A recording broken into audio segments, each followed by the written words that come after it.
Well, you know the problem with democracy.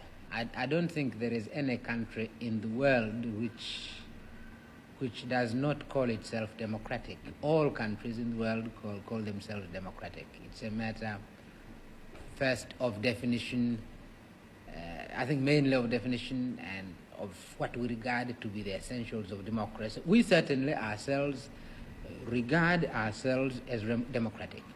We understand why countries used to the multi-party system don't believe that a one-party system can be democratic, or are rather suspicious of the one-party system. We can't, frankly, convince them by sheer argument, philosophical argument, that this is possible. Perhaps the best thing is actually to see this thing in practice. What are the essentials of democracy? The essentials of democracy are that individuals should feel unharassed, that they are actually free in their society. Individual, this is the most essential thing. I never see why an individual should not feel free because of a machinery of election. And the two-party or the one-party is really basically a machinery of election. The second one, when it comes to machinery, is that an individual should feel a true choice of the people he wants to represent him in a government where it's no longer possible for people individually to participate in the government, that you have to select individual representatives. Now, either sometimes you select parties, sometimes you select individuals. Now, frankly, I don't see why the thing cannot be democratic, simply because sometimes you select a party, which is what the Western countries usually do, and in our own case, you select an individual, the party being given, the party policy being given. So, this is the kind of election we went through the other day, and we honestly believe we are independent, and we really ask the old countries at least to be democratic enough, to have a free mind, and to study the new experiments which are taking place in the rest of the world, and this experiment which is taking place in my own country. Yes. It is democratic. We believe it is democratic. Now, not very long ago, you had a revolution across the water here, and you have a union with Zanzibar. Some people might want to know why a small population like that of Zanzibar is so heavily represented in your union parliament. Well, some people want to know, both outside. This question is asked not merely by non-Tanzanians, sometimes it's asked by Tanzanians. But remember what has happened. What has happened is a merger between two countries. It's a merger between two countries. And when you are talking about countries, there is no big country and small country. Countries are equal. Zanzibar was an independent sovereign state, not less sovereign than Tanzania, and Tanganyika was an independent sovereign state. And the problem is really how it's a question of constitution. How do you merge these two countries? And what kind of constitution do you adopt? Now, take the United States of America. Their own constitution provides for two houses.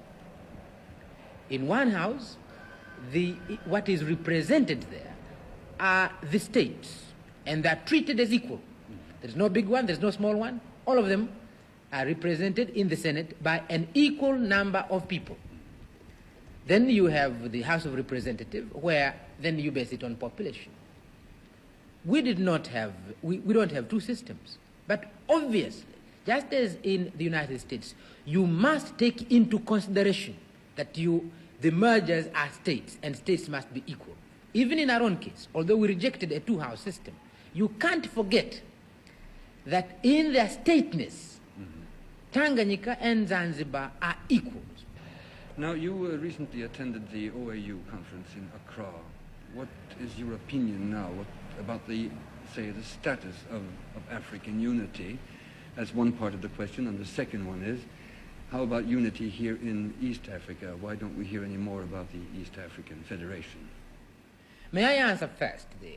I think the second part of the question is probably easier and perhaps could explain my answer to the first part of the question.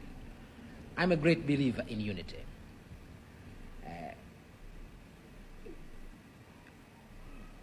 I believe in the old adage, unity is strength.